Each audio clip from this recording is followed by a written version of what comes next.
How to add broadcast channel to Instagram post. Hey everyone, welcome back. In this video I will show you how can you add broadcast channel to Instagram post. So let's get started. First, as you have to open Instagram app with your account. After you open Instagram, you'll get this kind of interface.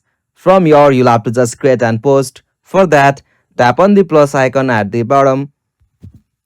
From the section, choose for the post. After you choose post, select your post or picture. After you select it, tap on next at the top right. Now from here again tap on next. From the section you can as usual provide your captions, your prompt, or you can give your link here.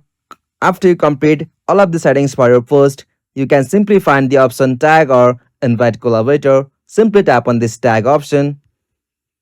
And from the section simply you can find the options like invite to broadcast channel.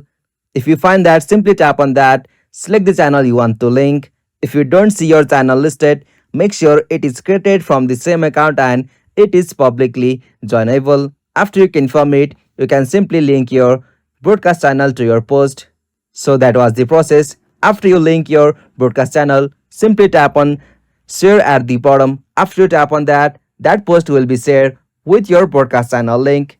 If this video was helpful, please don't forget to give a like and subscribe for more tutorial like this. Thanks for watching. Have a good day.